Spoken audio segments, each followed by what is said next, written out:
Mm-mm. Ya, kayak gitu. Kayak kita mulai ya. Moga aja nggak kena tombak-tombak lagi. Silakan. Oke, assalamualaikum warahmatullahi wabarakatuh ya kawan-kawan dimanapun berada di YouTube saya Album Yusuf PI ya. Terima kasih. Malam hari ini kita punya janji dengan Bang Jeki membahas tentang masalah Nabi Isa dan Yesus ya. Jadi tentang masalah Nabi Isa itu pasti kita berpedoman kepada Al-Quran dan hadis ya kawan-kawan semuanya. Kita mengakui bahwa Nabi Isa itu adalah orang yang benar. Tetapi sebelum kita ke ajarannya dan sebelum ke Al-Quran, kita apa perlu disepakati dulu gitu. Bahwa Nabi Isa dan Yesus ini kita anggap oknum yang sama gitu ya. Kita anggap oknum yang sama gitu. Karena kalau kita melihat dari kitab Al-Quran, ya, kalaupun dari kitab teman-teman kita yang Kristen, itu kita lihat ada beberapa perbedaan, ada beberapa persamaan. Kalaupun kita tutup, ya kita tutup, kita tidak perlu pakai kitab, gitu ya, baik kitab Kristen maupun kitabnya Islam. Kita nggak perlu pakai kitab, kita menelaah aja gitu. Berpikir dari zaman manusia pertama, Nabi Adam, sampai ya hari ini kita hidup. Seorang perempuan yang melahirkan seorang anak laki-laki tanpa suami, seorang perawan yang melahirkan anak laki-laki, itu cuma terjadi sekali di muka bumi ini. Jadi, ya kalau memandang hal itu tanpa memandang Al-Quran maupun Bible, kita pasti menganggap bahwa Nabi Isa atau Yesus itu adalah oknum yang sama. Ya karena terjadi satu kali aja di muka bumi ini seorang perawan melahirkan anak laki-laki tanpa suami. Nah, lalu kita membuka dari kitab Islam dulu. Siapakah Isa?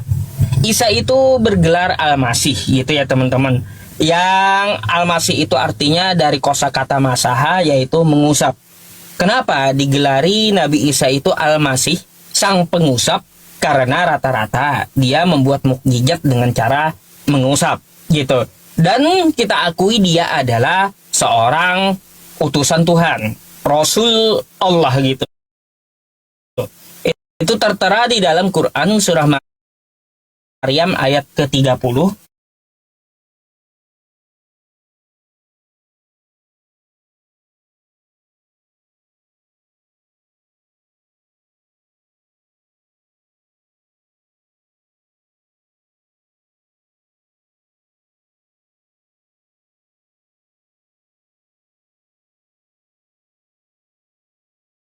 Jadikan aku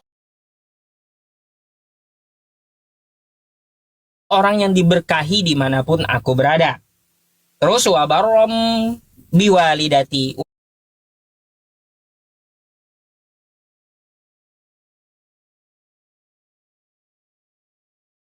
aswahai ya, dan keselamatan pada hari dia dilahirkan. Selamat dari apa dia? Selamat dari tuduhan Yahudi bahwa dia adalah anak haram dan ibunya seorang pezina. Dia selamat waktu dia dilahirkan. Wa yauma amutu, dan selamat juga pada saat dia akan dimatikan nanti. Artinya saat ini Nabi Isa itu belum wafat. Sesuai Quran surah An-Nisa ayat 158, dia itu barrafa'ahullahu ilaih, dia diangkat ke hati.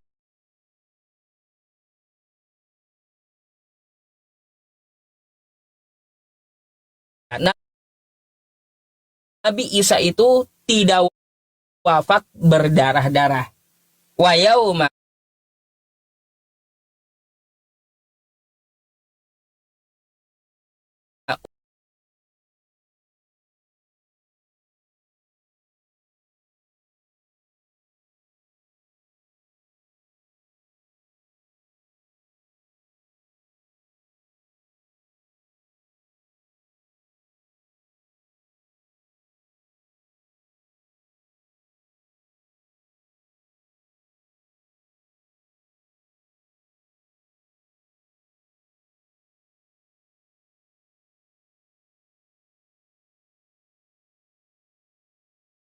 Nabi Isa di dalam kepercayaan Islam Dan masih banyak yang perlu dijabarkan karena terkait dari waktu. Kita kasih dulu waktu untuk Bang Jeki membahas atau menjelaskan tentang masalah Yesusnya. Terima kasih, silakan.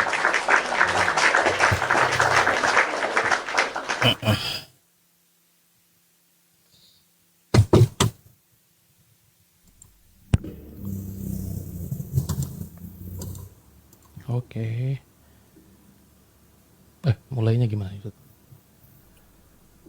Saya yang kirim. Oke. Baik, shalom untuk semua teman-teman sekalian.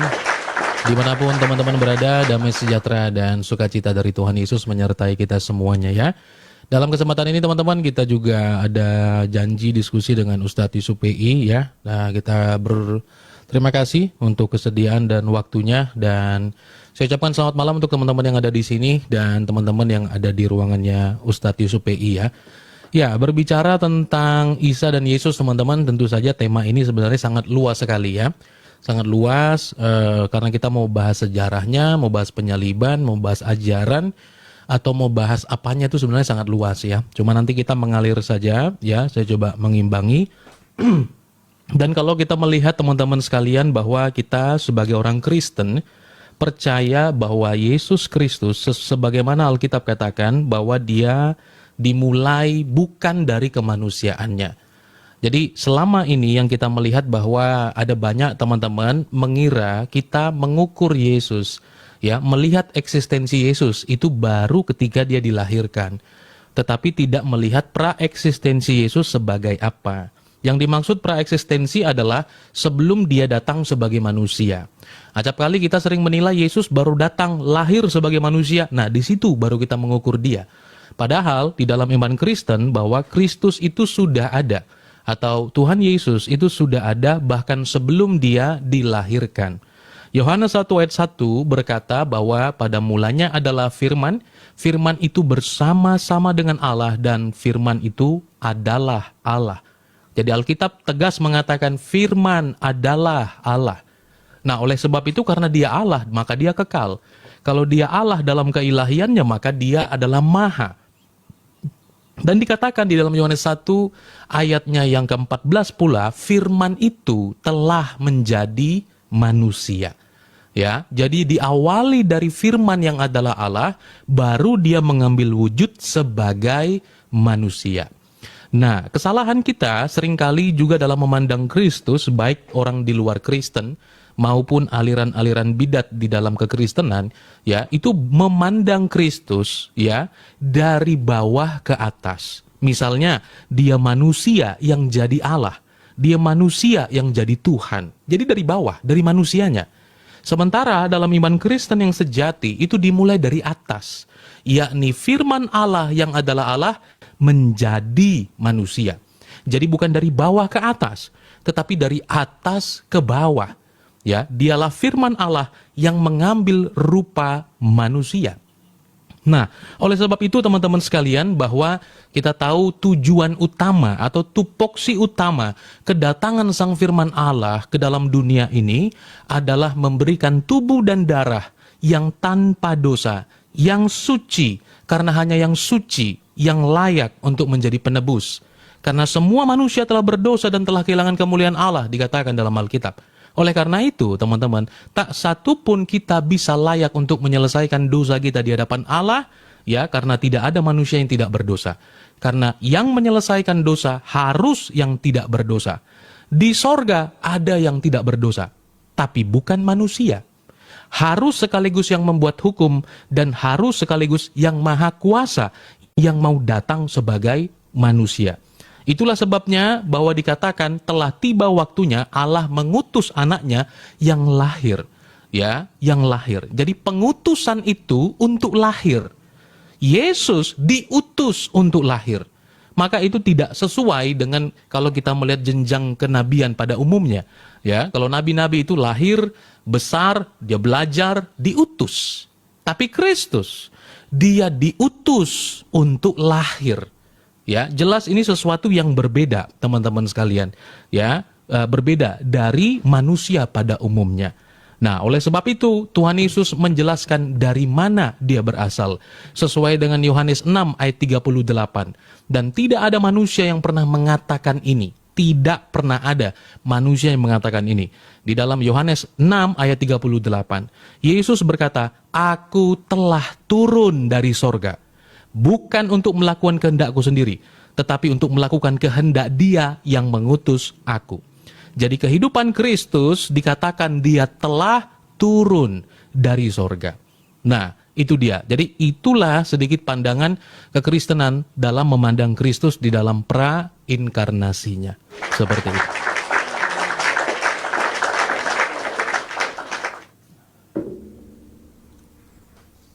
Oke. Ada hal yang menarik ini. Ya, silakan. Oke teman-teman, kita udah mendengar penjelasan dari Bang Jeki tentang masalah Yesusnya gitu ya. Ada beberapa hal yang saya catat di sini dalam penyampaiannya. Yesus adalah firman yang menjadi manusia, terus Yesus adalah Allah itu sendiri, terus Yesus turun dari sorga. Di sini membuat saya bingung 3 poin ini, jujur ya teman-teman. Dan patut kita perlu pertanyakan dulu ya. Jadi pertanyaan pertama, Bang Jeki, sesuai penyampaian Anda, Yesus itu turun dari sorga. Sekarang, sebelum sorga itu diciptakan, Yesus itu di mana gitu loh. Sebelum sorga itu diciptakan, Yesus itu dia di mana? Apakah gentayangan gitu atau kayak gimana? Karena sorga belum ada, ya kan gitu. Bingung juga di situ. Betul nggak teman-teman? Kalau Yesus itu dari surga, ya, sebelum surga itu diciptakan, di mana Yesus? Bingung saya. Nah, tolong dijawab pakai data. Terus juga ya, Yesus adalah Allah. Ini membuat pertanyaan lagi gitu. Membuat pertanyaan lagi. Kalau kita ke Kisah Para Rasul 3 nomor 13 ya, kita ini tidak mengambil dari bawah ke atas seperti yang dikatakan Bang Jeki tadi, tapi kita ambil dari atas ke bawah nih ya. Nih. Kisah Para Rasul 3 nomor 13. Allah Abraham, Ishak, dan Yakub, Allah nenek moyang kita, telah memuliakan hambanya. Siapa hambanya? Yaitu Yesus yang kamu serahkan dan tolak di depan Pilatus. Di sini Allah Abraham bukan Yesus. Yesus itu adalah hambanya dari Allah Abraham. Oke? Nah, pertanyaan kita, kalau penyampaian Bang Jeki, Yesus adalah Allah. Coba, kasih saya pengakuan Yesus. Ya, pengakuan Yesus secara tekstual. Di mana Yesus mengaku di kitab Anda, dia adalah Allah. Yesus berkata, aku adalah Allah. Di mana itu? Itu pertanyaan yang kedua. Ini langsung saya sikat aja nih, ya. 3 pertanyaan, karena penyampaian Bang Jeki bikin saya bingung semua masalahnya. Katanya Yesus itu berasal dari firman, ya, firman yang menjadi manusia. Kalau penjelasan dari Yesus di Matius 4 nomor 4, ya teman-teman semuanya, Matius 4 nomor 4, di situ Yesus menjelaskan bukan cuma dia yang berasal dari firman, tetapi semua manusia berasal dari firman. Nih, buktinya, ya. Tetapi Yesus menjawab, ada tertulis, manusia hidup bukan dari roti saja, tetapi hidupnya manusia itu dari setiap firman yang keluar dari mulut Allah. Oke? Nah, jadi ya kita bakal bertanya sama Bang Jeki. Menurut penjelasan Yesus, ya, menurut penjelasan Yesus, semua manusia itu berasal dari firman yang keluar dari mulut Allah. Kalau berdasarkan hal itu, Bang Jeki menuhankan Yesus, berarti semua manusia pun jadi Tuhan. Karena Bang Jeki dari firman Allah, saya dari firman Allah, penonton dari firman Allah. Ya udah, hari ini kita sembah Yusuf PI, besok sembah Bang Jeki, ya kayak gitu. Habis itu besoknya sembah penonton gitu, karena semua dari firman, kan kayak gitu. Yang berasal dari firman disebut Tuhan. Kalau gitu kita gantian nyembah aja tiap hari gitu. Ya. Nah, itu. Sekarang pertanyaan yang ketiga dan tolong dicatat. Udah, saya minta pengakuan Yesus juga. Di mana dia berkata, "Aku ini berasal dari firman." Tolong ya, secara tekstual kita minta. Dia berasal dari firman. Karena kita mengetahui bersama, Yohanes 1 ya, 1-14 itu bukanlah ajaran dari Yesus. Tapi itu paham Kristen. Paham Kristen yang mengatakan Yesus adalah firman jadi manusia. Padahal itu bukan ajaran Yesus. Ajaran Yesus, semua manusia berasal dari firman Allah. Jadi kita minta kepada Bang Jeki, di mana Yesus mengatakan, "Aku berasal dari firman," kata Yesus. Silahkan.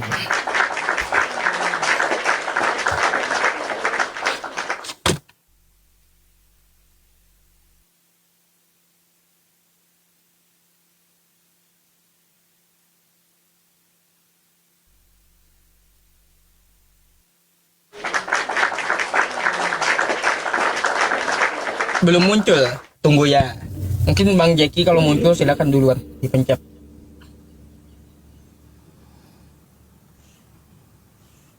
Oke, ini udah nih. Oke, yang pertama saya bahas dulu tadi teman-teman ya, karena ada 3 pertanyaannya ya. Mudah-mudahan waktu saya cukup ya, karena itu sederhana sekali. Yang pertama dalam Matius 4 ayat 34. Di situ dikatakan manusia bukan hanya hidup dari roti saja. Kalimatnya kan jelas sekali sebenarnya. Manusia bukan hanya hidup. Jadi kalau dikatakan bukan hanya hidup, dia sudah hidup sebenarnya. Tapi dijelaskan bahwa itu berbicara tentang pengkonsumsian. Waktu itu konteksnya adalah makan roti.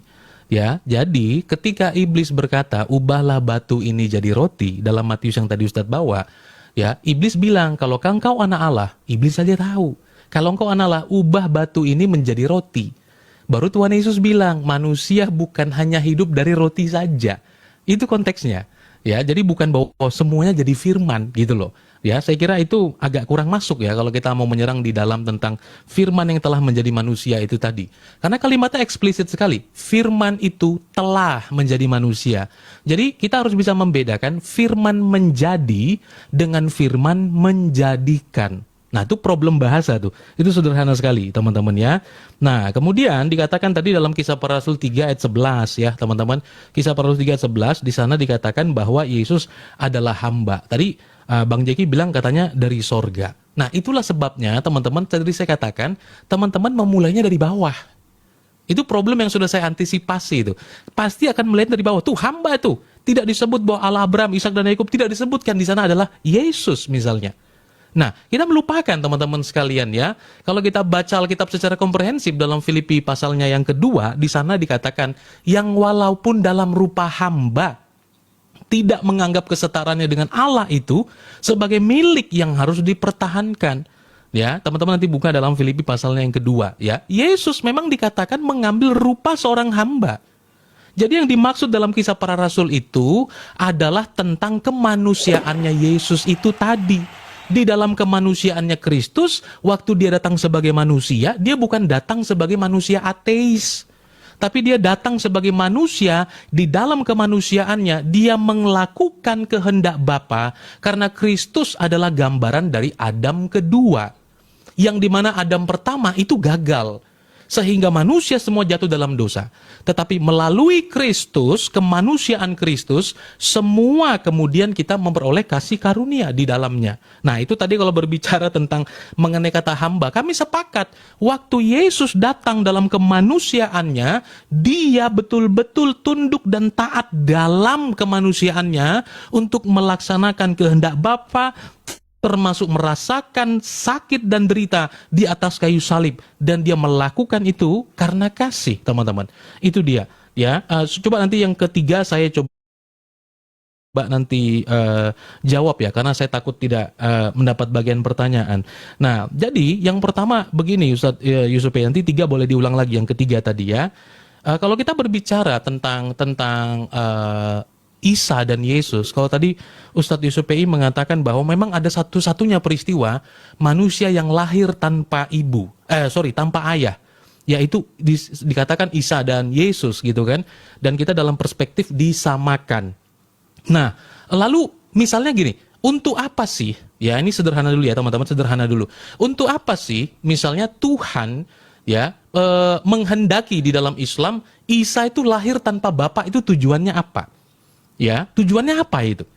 Karena dalam perspektif iman Kristen, apa yang dilakukan oleh teman-teman lintas iman itu hanya untuk menukil, ya, hanya untuk mengambil sebagian kecil apa yang ada dalam Alkitab.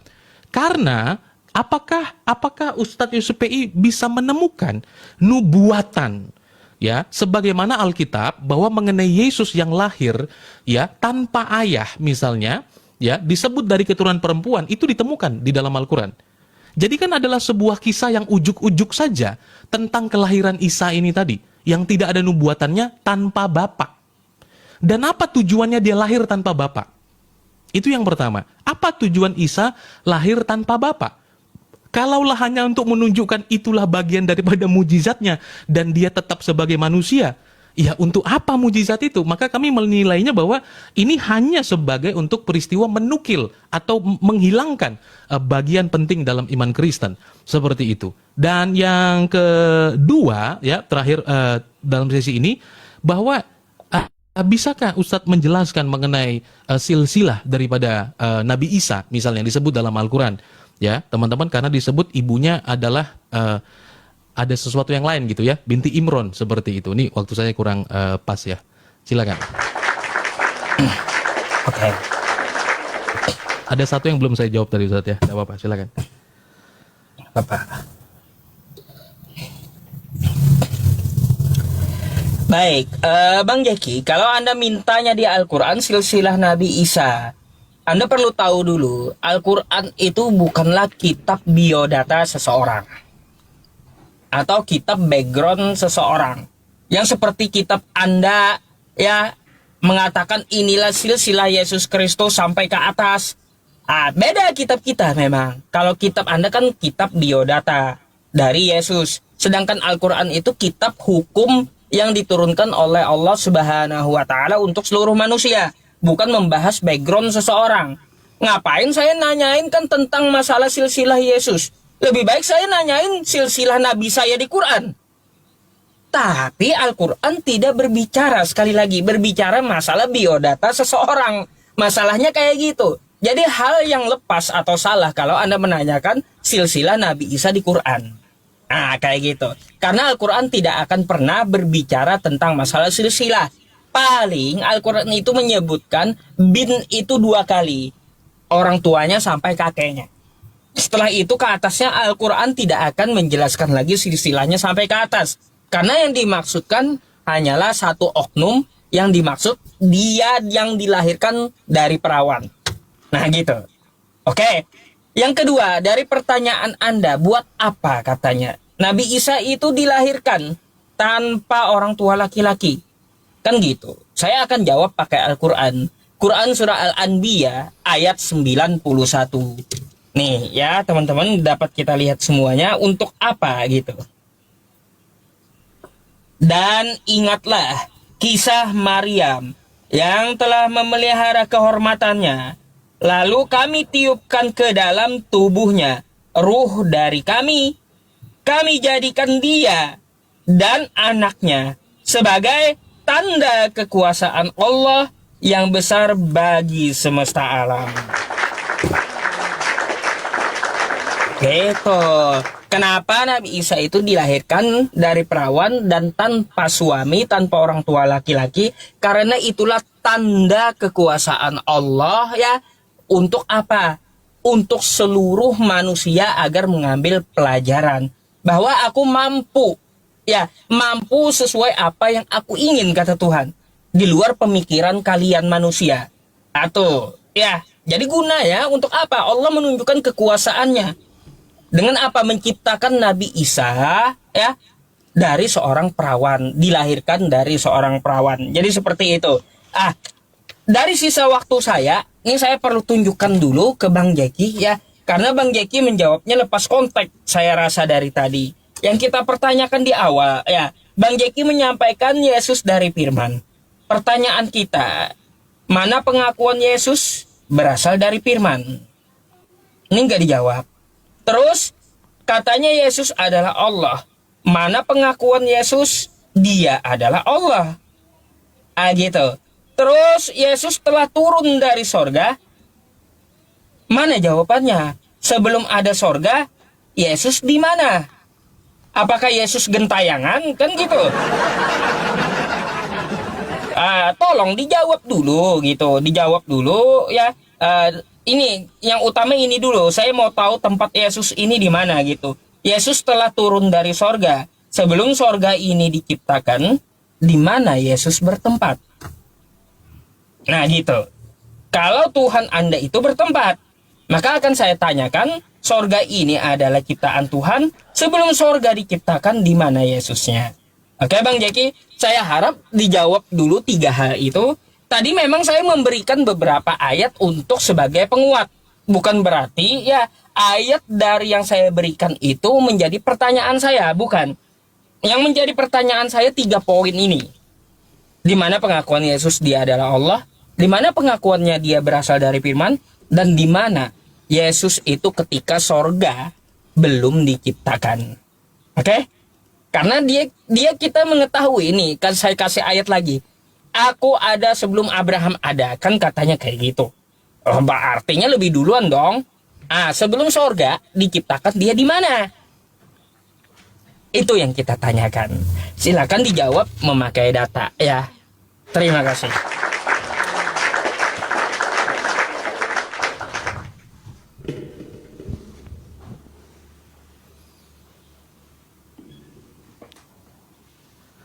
Oke.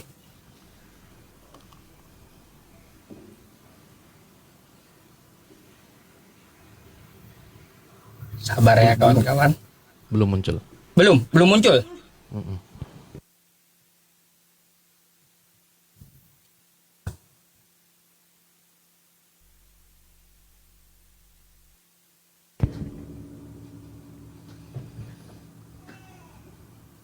Oke.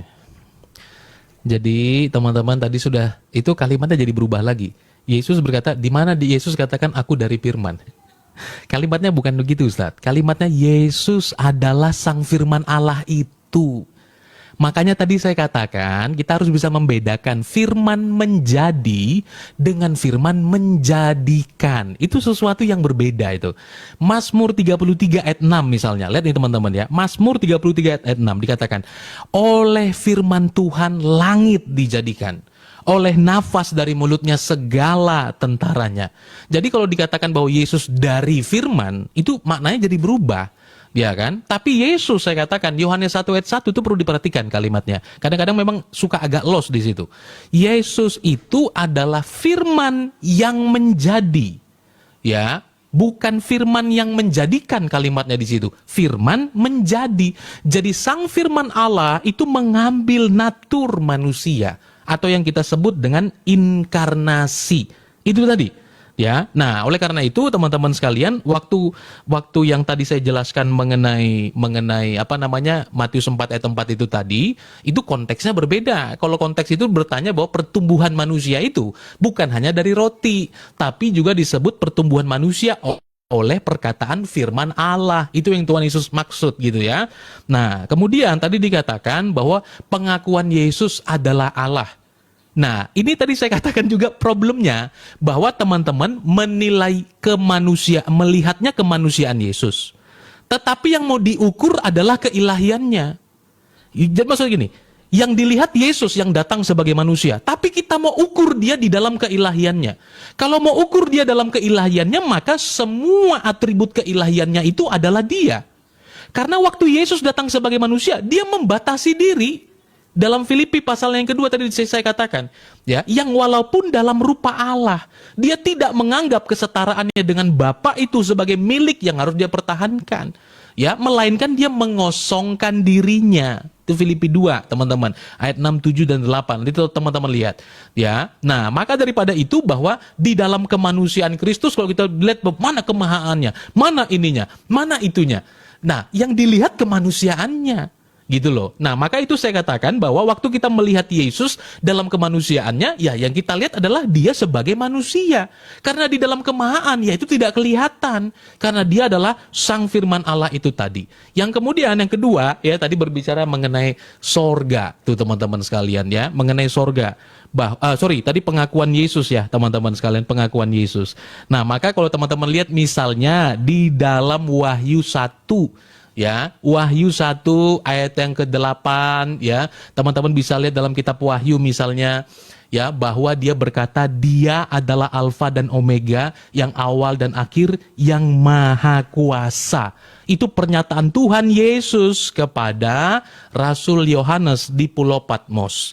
Nah, sebenarnya pula teman-teman sekalian ya, banyak sekali ungkapan-ungkapan Tuhan Yesus. Jadi waktu Tuhan Yesus mau datang itu, dia tuh bukan ngomong begini seperti Dr. Zakir Naik, ya, di mana Yesus mengatakan, "Aku Tuhan, sembahlah aku." Itu dalam iman Kristen, kategori ketuhanan seperti itu kategori yang tidak berguna. Ya, kenapa teman-teman sekalian? Karena ketuhanan dalam iman Kristen itu bukan tentang pengaku-ngakuan atau Tuhan yang haus dan lapar akan penyembahan. Ya, kedatangan Yesus itu bukan untuk ngaku aku Tuhan, sembahlah aku. Tapi kedatangan Tuhan Yesus itu ada tujuannya, yaitu mengenai keselamatan. Itu dia teman-teman sekalian. Ya, maka daripada itu Yesus sebagai sang firman Allah, dia kekal. Ya, maka kalau mau mengukur kekekalannya, jangan diukur dari kemanusiaannya. Itu dia. Nah, jadi kita mengenal itu sebagai ilmu kristologi, teman-teman sekalian, bahwa dia memiliki dui natur sebagai Allah sejati dan sebagai manusia sejati. Nah, masalahnya begini tadi Ustadz, saya belum tanggapi ya teman-teman, waktu saya panjang untuk menjawab ya. Nah, jadi Ustadz Pei mengatakan bahwa Al-Quran bukan kitab silsilah. Kalau bukan kitab silsilah, seharusnya jangan menjelaskan silsilah. Bagaimana Ustadz bisa menyatakan bahwa Maria itu saudara perempuan Harun di dalam surah Maryam 27? Saudara perempuan Harun, ini Harun yang mana? Ya, Harun yang mana? Kalau bukan tentang silsilah, ya saya yakin karena itu pasti bukan silsilah yang tepat gitu. Nah, bagaimana Ustadz Yusuf menjelaskan tentang itu? Tadi yang sebagai tanda kekuasaan, waktu saya tidak cukup. Ya, silakan Ustadz.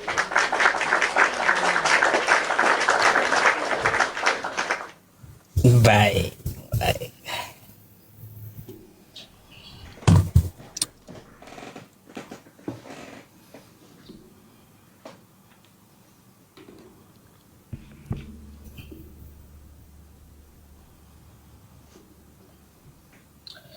Oke, teman-teman semuanya, saya akan jawab dulu ya pastinya. Kenapa?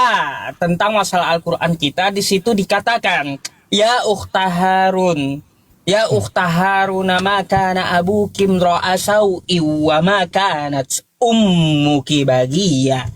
Hai saudara perempuan Harun. Nah, Harun yang dimaksud siapa? Apakah Harun di zaman Nabi Musa atau Harun dari silsilah Maryam tersebut? Kalau kita melihat dari tafsir, ada dua. Ada dua. Ada yang dimaksudkan ke Harunnya saudara Nabi Musa. Ada yang kita ambil dari silsilahnya Imran. Tapi kalau kita melihat dari hadis, ya, dari hadis Rasulullah Shallallahu Alaihi Wasallam, bukankah orang-orang Yahudi, orang-orang Bani Israel, dia menisbatkan ya silsilah mereka kepada orang yang lebih alim dari pendahulunya. Harun itu kita kenal dengan imam, saudara Nabi Musa. Artinya apa? Artinya yang dimaksud, hai saudara perempuan Harun. Yang dimaksud adalah, hai Maryam yang berasal dari Bani Israel. Bukan Maryam di luar Bani Israel, gitu maksudnya. Gitu. Makanya kata Nabi, orang yang terdahulu dari Bani Israel, mereka akan mengambil silsilahnya dari kepada orang yang lebih alim dari pendahulunya. Gitu Bang. Jadi kalau menurut Anda itu adalah sesuatu yang salah. Karena apa? Harun dengan Maryam itu tidak sejaman. Saya akan balik tanya kepada Anda. Saya mau tanya tentang masalah silsilah Yesus. Kalau begitu. Nih ya, kita buka dulu silsilah Yesus Kristus. Inilah silsilah Yesus Kristus, anak Daud anak Abraham. Ini udah jelas adalah silsilah yang salah gitu. Karena apa? Yesus Kristus tidak sezaman dengan Daud. Masa ada anak Daud namanya Yesus? Nah, coba Anda jelaskan ini. Ini silsilah yang salah. Seharusnya inilah silsilah Yesus Kristus, anak Maria, ya kan kayak gitu. Terus anak dari Yohana. Bukan inilah silsilah Yesus Kristus, anak Daud. Daud nggak sejaman dengan Yesus.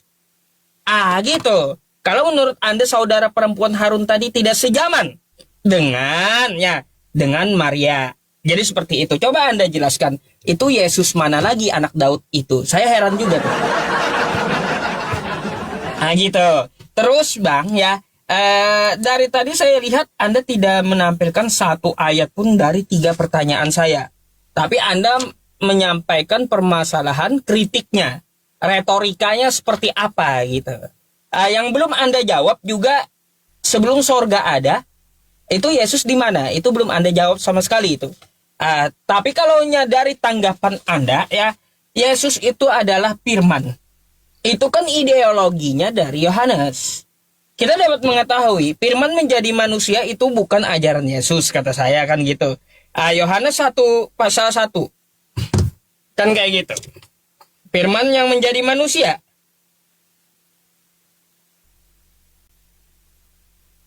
Aduh. Sabar. Nih, firman yang telah menjadi manusia.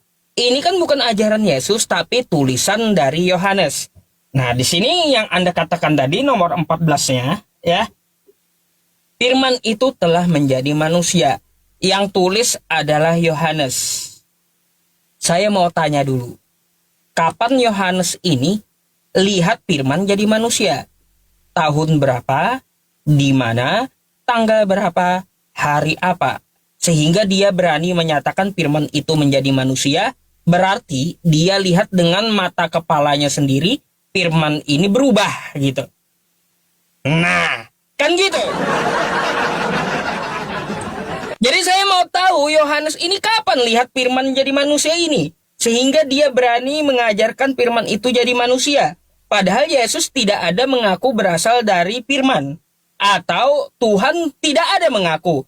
Ya Allah Abraham itu adalah Yesus. Kalau dari atas nggak ada juga. Jadi menambah pula nih pertanyaan saya. Tentang masalah silsilah Yesus, terus kapan Yohanes ini lihat ya firman berubah jadi manusia? Silakan dijawab.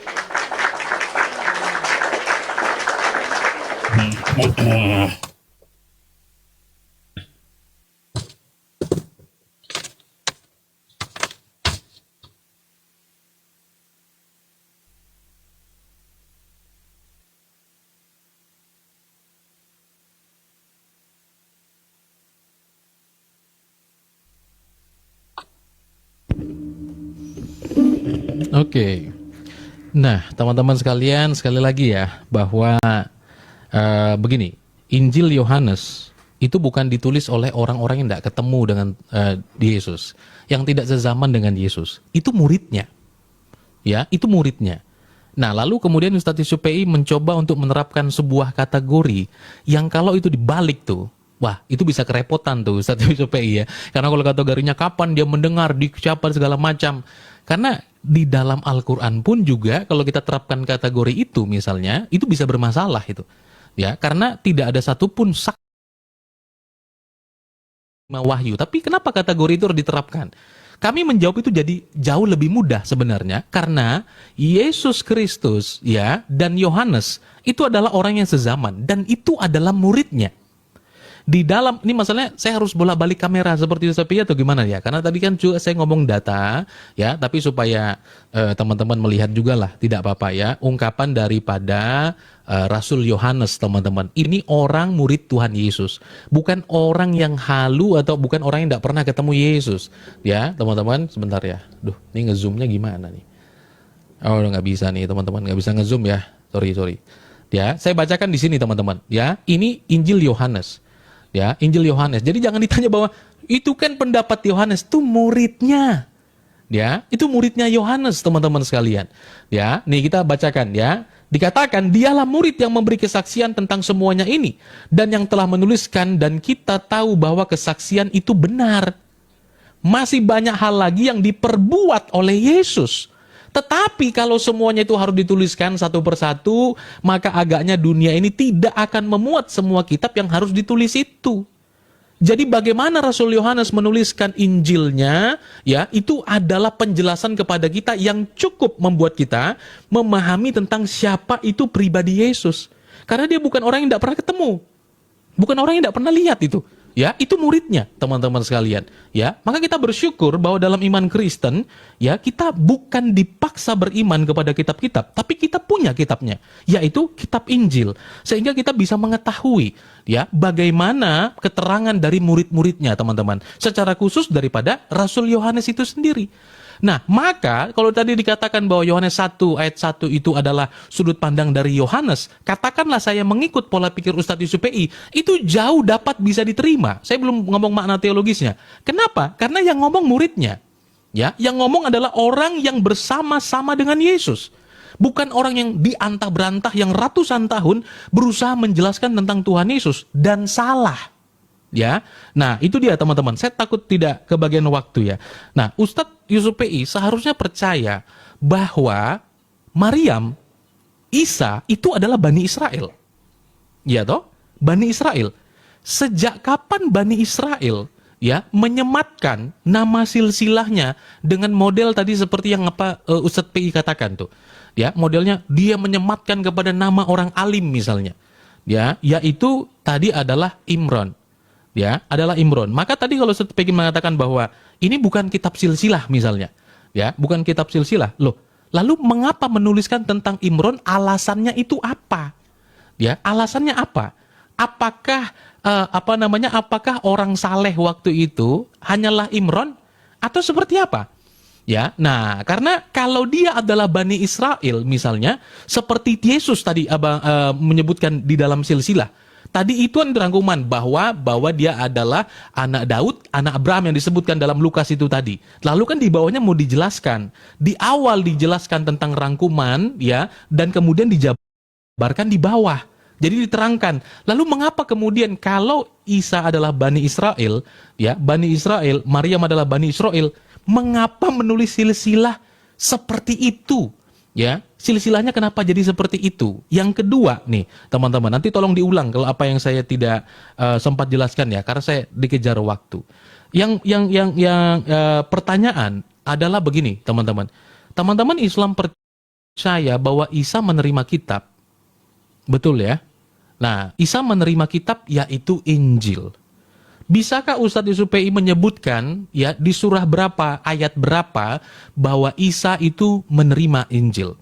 Setahu saya informasi yang didapatkan itu ya hanya di dalam Al-Qur'an, dan itu pengakuan dia waktu bayi. Ya, pengakuan dia waktu bayi. Nah, apakah dia sudah waktu bayi keluar bawa kitab atau akan diberi? Kalau akan diberi, di surah berapa dia menerima kitab itu? Seperti itu.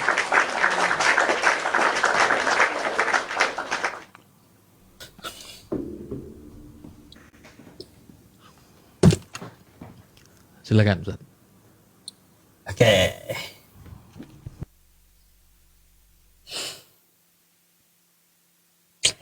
Oke, baik. Saya akan jawab dulu Al-Qur'annya. Coba Anda buka ya. Buka Quran surah Maryam ayat 30 yang tadi saya bacakan, Bang Jeki, ya.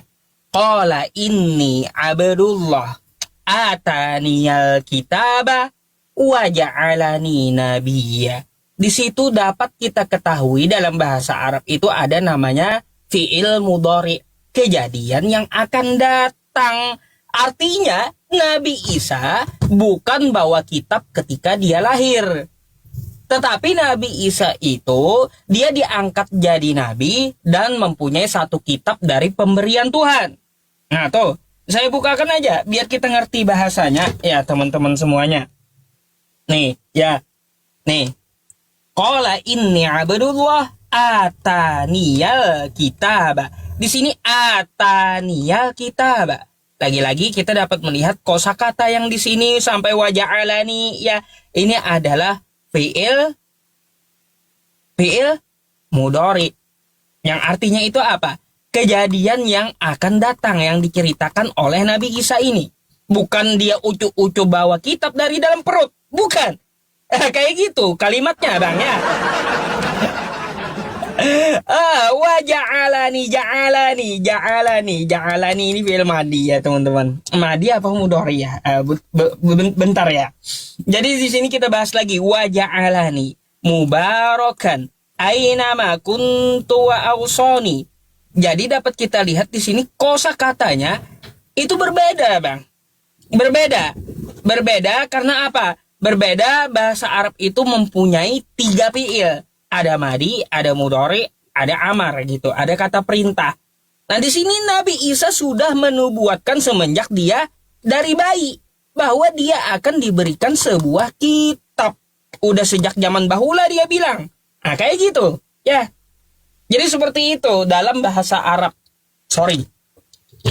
Nah terus yang kedua ya, kata Anda kenapa Imron? Apakah betul Imron itu dari Bani Israel? Imron itu adalah sebutan dari Al-Quran. Penyebutan dari Bani Israel beda. Sama Daud, David. Yusuf, Joseph. Imron itu adalah ayahnya dari Maryam. Kalau di kitab Yahudi sebutannya Yohanan. Johanna kalau nggak salah. Lupa gitu saya nama ayahnya menurut kitab Yahudi. Jadi penyebutan itu bisa berbeda, tapi yang dimaksud adalah garis keturunan dari Bani Israel. Nah, contohnya kata Anda, ya, di Matius 1 pasal 1. Inilah silsilah Yesus Kristus, anak Daud. Itu kan tidak sejaman. Daud dengan Yesus. Kenapa Yesus itu dinisbatkan kepada Daud? Karena Daud adalah orang yang mempunyai, ya bisa kita bilang mempunyai kerajaan di masa dulu dalam garis Bani Israel. Terus Abraham itu bukan Yahudi. Kenapa dinisbatkan Yesus ke luar Yahudi? Karena adalah Abraham itu seorang utusan Tuhan di masa yang lalu. Makanya Yesus dinisbatkan kepada Daud. Begitulah ya ketika Maryam dinisbatkan kepada Harun. Memang tidak sejaman. Artinya apa? Dia itu dinisbatkan kepada orang, dinasabkan kepada orang yang lebih alim ya, lebih alim dari pendahulunya. Jadi seperti itu bang. Kalaunya maksudnya seperti itu yang Anda mau ya, itu jelas dari Bani Israel. Karena Yesus pun berasal dari Bani Israel. Dapat kita lihat di Matius 1 pasal 1 dinisbatkan ke Daud yang tidak sejaman. Oke. Jadi seperti itu. Terus yang kedua, dari tanggapan saya beberapa detik ini. Tolong dong dijawab, Yesus itu telah turun dari surga. Itu sebelum surga ya diciptakan, Yesus itu di mana? Saya penasaran gitu loh. Dari tadi itu belum dijawab, saya pengen tahu itu dulu gitu loh. Di mana dia? Ya, di mana dia? Nanti setelah ini saya baru bahas masalah Yohanes tadi ya. Masalah Yohanes tadi. Jadi seperti itu. Dan tolong sekali lagi penekanannya adalah Yesus telah turun dari sorga, itu belum dijawab. Saya pengen tahu jawabannya dulu, dan sekiranya kalau ada datanya di Bible, silakan Anda tunjukkan datanya ke layar gitu ya. Terima kasih.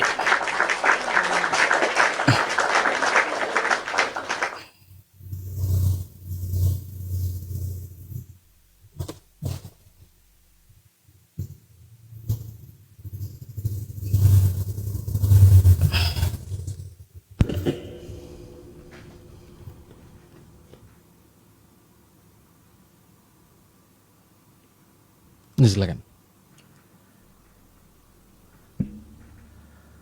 Oke, saya jawab dulu tadi ya, karena mungkin itu bagian yang ketinggalan ya. Jadi teman-teman, Ustadz Yusuf Egin mengatakan bahwa sebelum surga diciptakan, Yesus di mana? Nah, ini yang tadi saya katakan bahwa teman-teman ya melihatnya bahwa memulainya dari bawah. Yesus itu adalah firman Allah yang menciptakan langit dan bumi di dalam keilahiannya.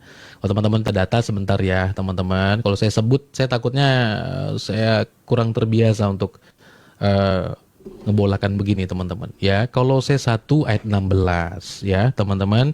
Di sana dikatakan, karena dialah yang telah diciptakan karena dialah telah diciptakan segala sesuatu yang ada di sorga, yang ada di bumi, yang kelihatan, yang tidak kelihatan, baik singgasana maupun kerajaan, baik pemerintah maupun penguasa, segala sesuatu diciptakan oleh Dia untuk Dia.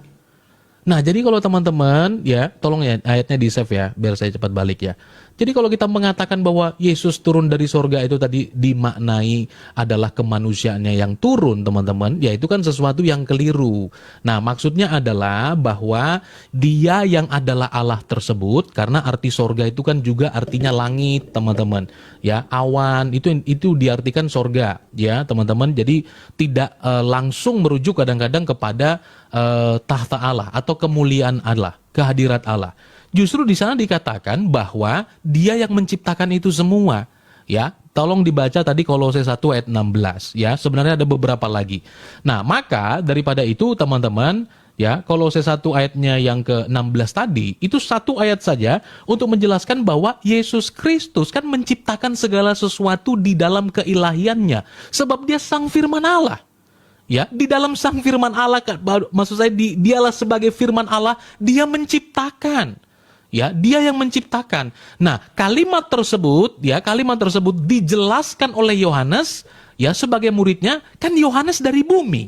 Yohanes itu manusia, maka dia mengatakan bahwa Dia yang ada di dalam sorga, Dia yang dalam kemuliaannya itu telah datang sebagai manusia. Dan firman itu telah menjadi manusia dikatakan oleh Rasul Yohanes. Ya, telah menjadi manusia. Dan tadi ayat yang saya bawa di dalam Yohanes pasalnya yang ke-6 ayat 38, Yesus mengatakan, justru ini yang harus diteliti teman-teman sekalian. Kalau tadi perkataan Yohanes itu kan ditolak, ya, ditolak yang Yohanes 1 ayat 1. Tapi bagaimana pernyataan Tuhan Yesus itu sendiri? Bahwa Dia mengatakan, aku telah turun dari sorga. Dia berkata, aku telah turun dari sorga. Ya, maksudnya adalah bahwa Dia sebagai sang firman Allah yang dalam kemuliaannya itu datang kepada kita sebagai manusia. Sebagai manusia.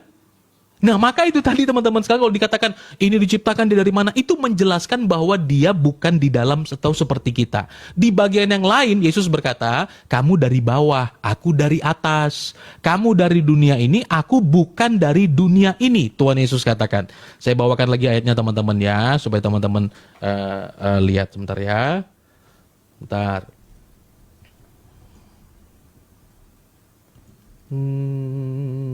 Sebentar. Ya, Yohanes pasalnya yang ke-15 ayat 19. Ya, saya bacakan. Tuhan Yesus menyatakan seperti ini. Ya. Sekiranya kamu dari dunia, tentulah dunia mengasihi kamu. Ya, tetapi kamu bukan dari dunia ini, melainkan aku telah memilih kamu dari dunia, sebab itulah dunia membenci kamu. Sorry, ini ayatnya untuk kepada murid-muridnya juga ya, teman-teman ya. Bentar. Sorry. Yesus berkata, sebentar ya.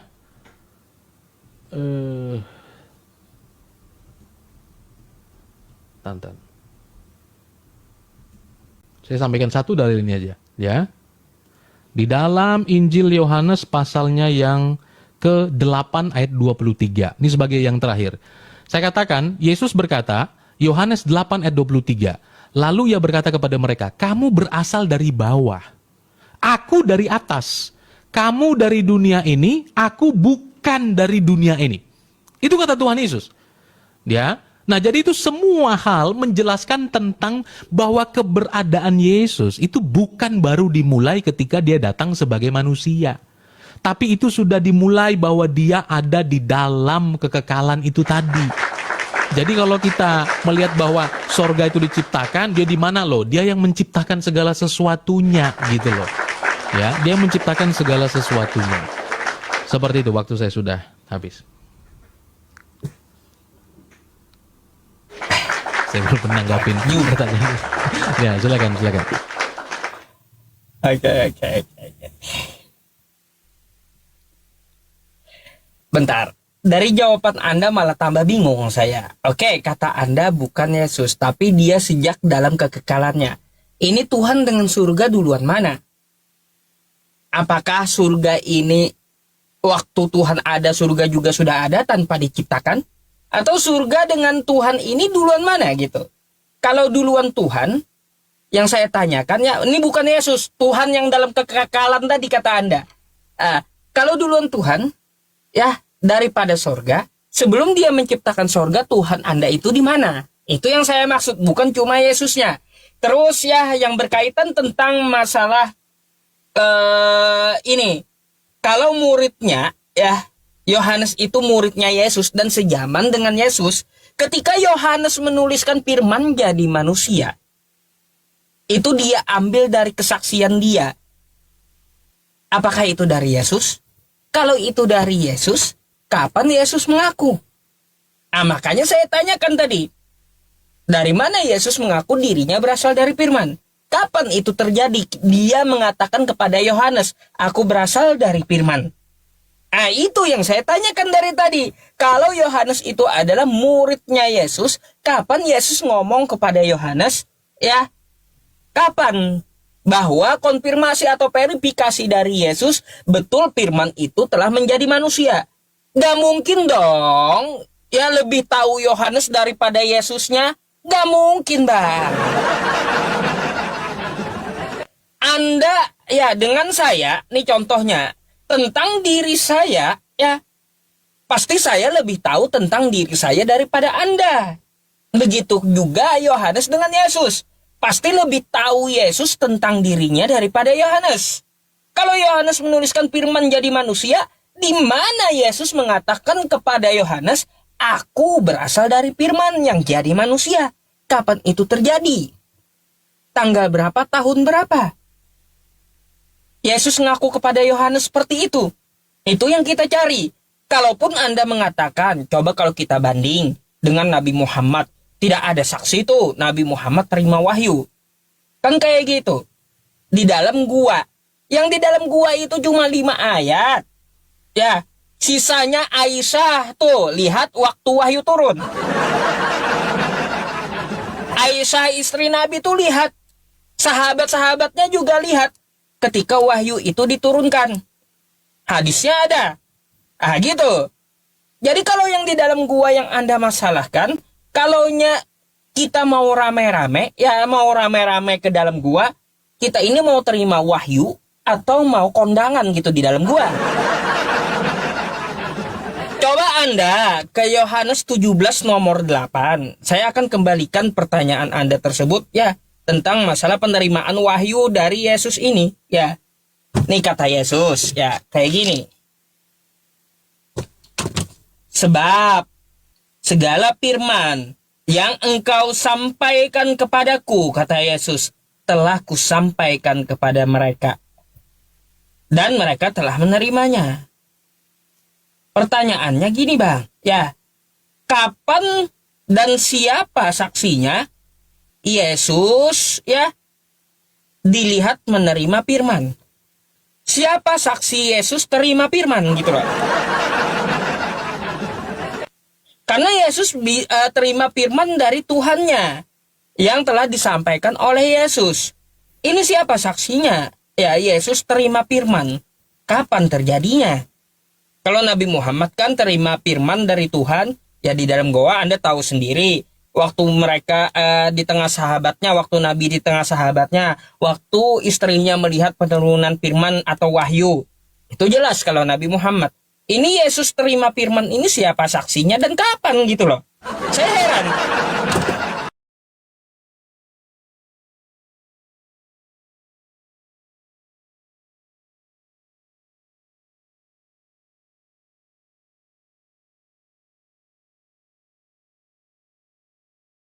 Kan dari Yohanes tadi, dia Yesus mengaku kepada Yohanes kapan? Ya, terus Yesus terima firman ini siapa saksinya? Kapan dan di mana? Gitu loh.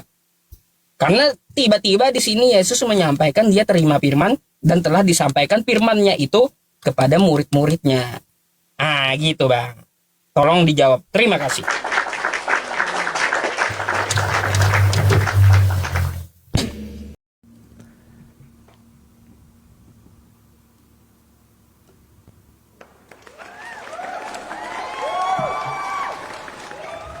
Ya, saya koreksi lagi teman-teman. Lagi-lagi Ustadz Syupi mengatakan Di mana pengakuan Yesus berkata, aku berasal dari firman. Itu salah ya teman-teman. Lagi-lagi ungkapan itu tidak begitu. Yesus sang firman Allah. Tapi diulang lagi itu. Saya harus teliti pada bagian itu. Karena Yesus ya teman-teman, dialah sang firman Allah.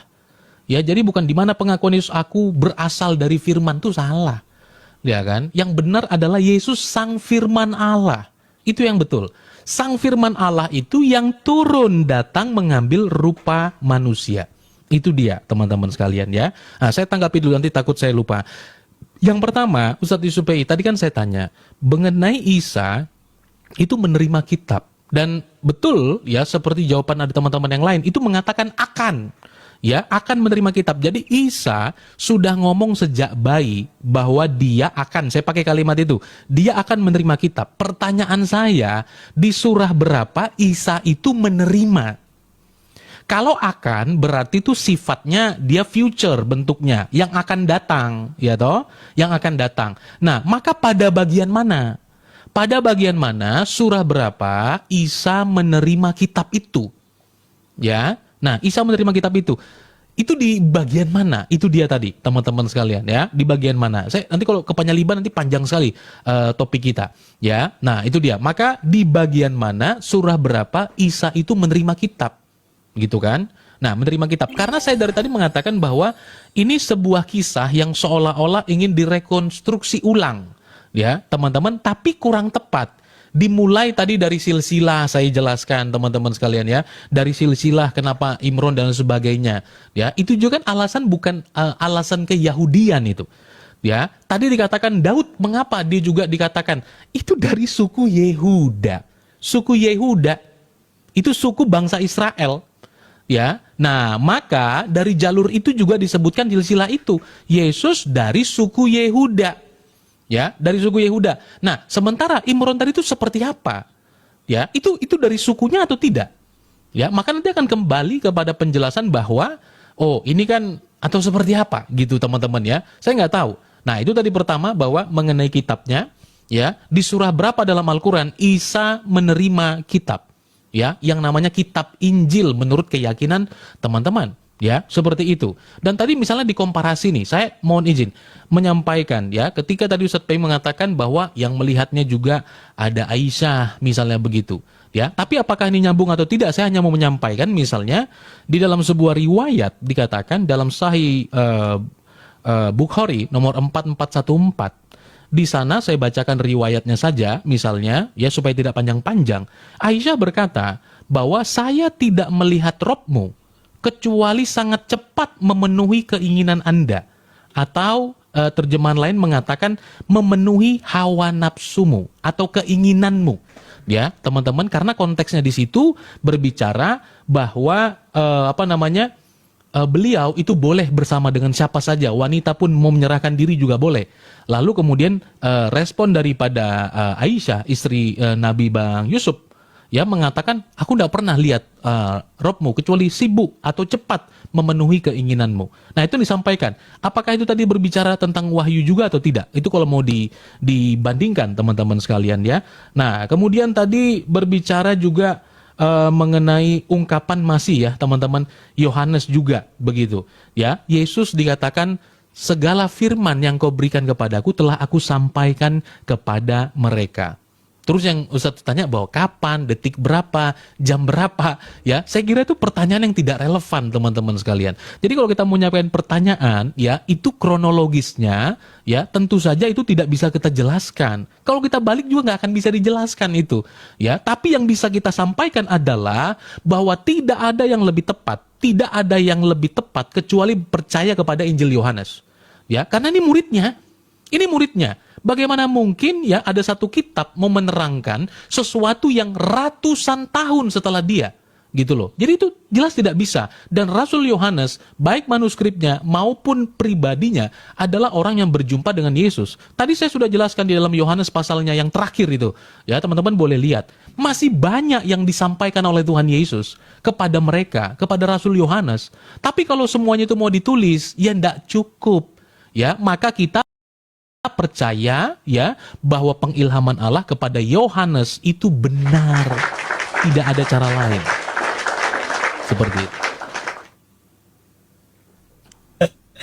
Ada seru juga ya.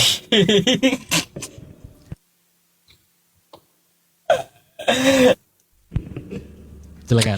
Baik, saya akan jawab dulu permintaan Bang Jeki ya. Kapan Nabi Isa itu terima? Katanya di ini ya teman-teman. Nih ya. Qala inni abdullah atani alkitab wa ja'alani nabiyya, dan Isa berkata sesungguhnya ya aku ini hamba Allah, dia memberiku Alkitab Injil dan dia menjadikan aku seorang nabi. Di sini dapat kita lihat ini adalah fi'il madhi ya teman-teman, di masa lampau telah terjadi. Kalau mudhari'nya ya ja'alni kan kayak gitu. Jadi wa ja'alani itu ya adalah fi'il madhi yang udah dinubuatkan Nabi Isa dia akan diberikan kitab Injil. Jadi kapan gitu kitab Injilnya diterima? Anda silakan ke dalam surah Al-Maidah ayat 46. Ya. Wa qaffayna ala atharihim bi'Isa bani Maryam musaddiqan lima baina yadayhi minat Taurah wa atainahul Injil. Ya, tuh. Dan kami iringkan jejak mereka nabi-nabi Bani Israel dengan Isa putra Maryam, membenarkan kitab sebelumnya yaitu Taurat, dan kami telah memberikannya kitab Injil sedang di dalamnya ada petunjuk. Kapan diberikan kepada Isa putra Maryam? Yaitu ketika ya setelah berlalu masa Taurat. Jadi waktu dia diutus, waktu dia akan menjadi nabi. Injil itu pula perlu Anda ketahui di Al-Maidah ayat 68 bukan gedebuk buku. Injil itu adalah ajaran. Qul ya ahlal kitab lastum ala syai'in hatta tuqimut Taurah wal Injil.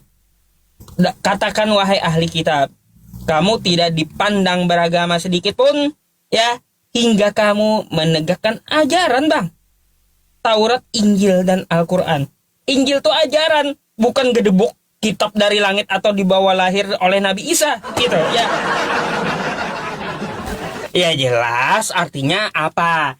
Nabi Isa itu menerima firman dari Tuhan. Firman dapat kita ketahui tidak berbentuk buku, pastinya berbentuk oral yang di dalamnya mengandung ajaran. Oke? Artinya ketika Nabi Isa diutus ya, waktu dia sudah diutus, kapan dia diutus, maka di situ juga firman itu diturunkan kepada Nabi Isa setelah zaman Taurat Nabi Musa. Oke? Nah, yang menjadi tanggapan saya begini Bang. Ya, kalau Yesus tidak memverifikasi Yohanes, lalu atas dasar apa Anda memaksa orang untuk percaya dengan tulisan Yohanes? Berkaitan dengan Nabi Muhammad itu lepas konteks mungkin tidak saya jawab gitu ya tentang Aisyah dan Nabi Muhammad tadi. Nah kan kayak gitu. Yang kita pertanyakan ya atas dasar apa kamu memaksa orang-orang percaya dengan tulisan Yohanes sedangkan verifikasi dari Yesus tidak pernah ada gitu loh. Ayo. Kan kayak gitu. Kalau dibalik bertanya kata Anda ya, segala firman yang engkau berikan kepadaku telah kusampaikan kepada mereka. Ini saksinya siapa? Yesus terima firman. Itu lagi. Saya heran aja di situ teman-teman. Firman terima firman jadinya. Firman Yesus yang firman yang jadi manusia terima firman pula. Firman terima firman kan jadinya di situ. Nah terus juga ya tanggapan saya tentang masalah penjelasan Anda masalah surga. Tadi saya belum dapat jawaban yang rinci. Tuhan Anda berada di mana? Ya, ketika surga, ya surga itu belum Dia ciptakan. Itu belum Anda rincikan kepada saya. Jadi itulah ya, itulah. Satu lagi. Saya akan jelaskan setelah ini aja ya. Kayaknya 40 detik nggak sampai gitu. Ada permasalahan tentang masalah Wahyu 1 nomor 8 tadi. Ya, Wahyu 1 nomor 8 di situ kata Bang Jeki bahwa Yesus adalah Alfa dan Omega. Saya akan bahas itu dan akan tuntut Bang Jeki ya perkataan yang spesifik gitu. Tapi setelah ini saja. Saya harap saya lihat ya juga dulu bagaimana tanggapannya dan bagaimana jawabannya. Atas dasar apa? Ya, Anda memaksa orang-orang untuk percaya kepada tulisan Yohanes yang bukan ajaran Yesus dan tidak ada verifikasi dari Yesus. Silakan dijawab.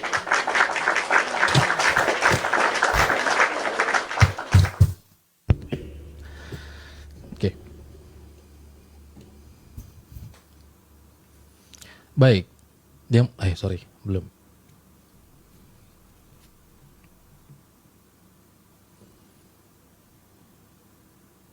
Bentar ya, teman-teman. Oke. Baik.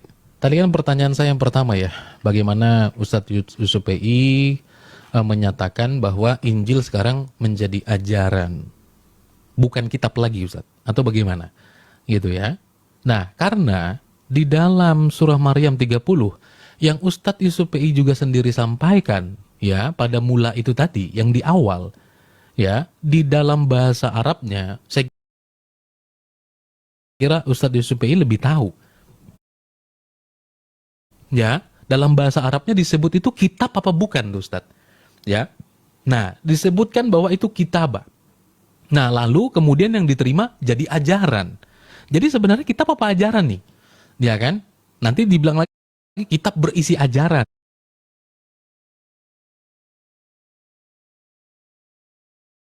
Nah, jadi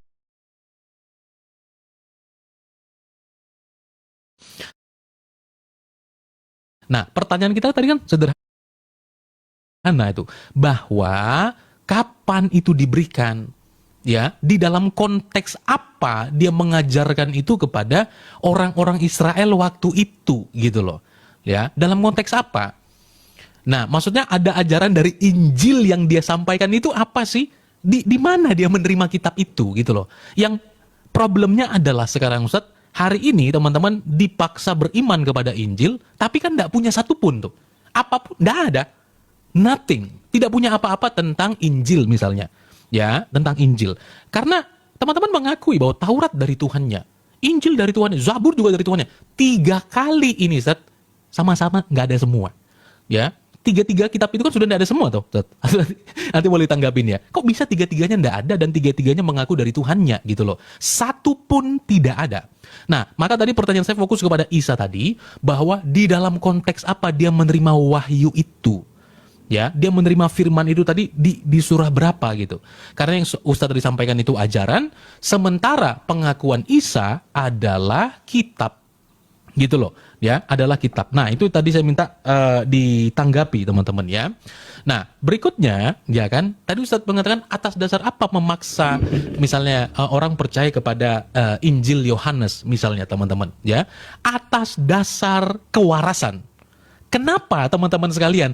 Injil Yohanes ya, itu adalah salah satu manuskrip yang paling tua atau paling sezaman ya dengan Tuhan Yesus Kristus.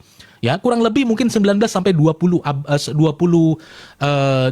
tahun ya setelah Yesus. Nah, jadi teman-teman sekalian, mungkin teman-teman dalam pikirannya, jadi waktu penulisan Injil itu murid-murid duduk di samping Tuhan Yesus kayak wawancara begitu ya. Teman-teman pegang-pegang pegang-pegang pulpen di samping Tuhan Yesus. Tentu tidak demikian teman-teman sekalian, ya. Tidak demikian. Tetapi yang perlu kita ketahui bahwa tidak ada yang lebih pasti yang bisa kita yakini selain daripada murid-murid. Dan apa dasarnya? Murid-murid pasca Tuhan Yesus naik ke sorga. Lihat teman-teman ya, sistematikanya ini. Ini luar biasa banget. Itulah keuntungan kalau orang meyakini sesuatu, tapi barangnya ada. Jadi kronologinya tuh kita pahami ya, bahwa murid-murid masih bersama-sama pasca Tuhan Yesus naik ke sorga. Masih bersama-sama. Ya, nah masih bersama-sama, kemudian ada jemaat mula-mula dan sebagainya. Ya, nah itulah bahwa murid-murid masih bersama-sama, bahkan sampai pemilihannya atau dinyatakannya pemilihan Allah kepada Rasul Paulus. Nah, maka daripada itu teman-teman sekalian, bahwa Rasul Yohanes, perhatikan teman-teman semua, adalah orang yang hidup sezaman dengan Tuhan Yesus Kristus. Pengilhaman Allah kepada rasulnya ya, itu bukan pendiktean seperti yang teman-teman ketahui, tidak gitu ya. Nah, kemudian tadi mengenai firman, menerima firman misalnya gitu. Nah, itu problem teks juga gitu ya. Tadi Ustaz Yusuf PI di dalam kemampuannya menjelaskan bahasa Arab ya, teman-teman, tapi tadi lost tuh. Yang pertama kitabah itu tadi ya, teman-teman ya. Di dalam Yohanes Yohanes 1, teman-teman, ya, Yohanes 1, kata firman itu dipakai kata bahasa Yunaninya itu logos. Saya nggak bisa ngezoom, teman-teman, mohon maaf ya. Saya nggak bisa ngezoom ini bahasa Yunaninya logos, teman-teman. Ya, logos. Ini kata yang berbeda ketika Yesus mengatakan segala firman yang telah Engkau sampaikan. Kata firman yang disebutkan di situ itu menggunakan bahasa Yunaninya itu remata. Itu loh. Ya, remata, bukan logos. Sekali lagi ungkapan tadi yang keliru adalah mengatakan Yesus dari firman. Ya, teman-teman, berasal dari firman. Nah, itu yang keliru. Karena Yesus sang firman itu sendiri yang adalah Allah pula. Ya, seperti itu. Ya, silakan. Mohon maaf kalau ada yang belum sempat dijawab, boleh di replay nanti Ustaz ya. Mungkin berapa kali lagi kita? Oke. Boleh, saya nggak ada pertanyaan lagi. Mungkin saya hanya menjelaskan pertanyaan Anda saja gitu. Habis itu Anda tanggapi, habis itu closing mungkin. Boleh? Silakan.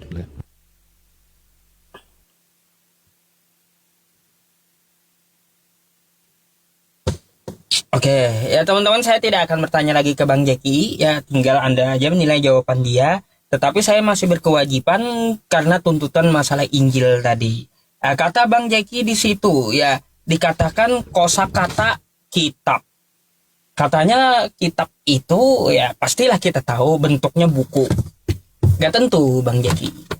Alkitab itu ya berasal dari kosakata kataba, yang artinya tulis, buku, kitab, kewajiban, ataupun ketetapan.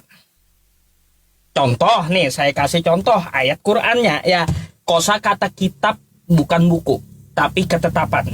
Quran surah Al-Maidah ayat 32. Saya bawakan dulu.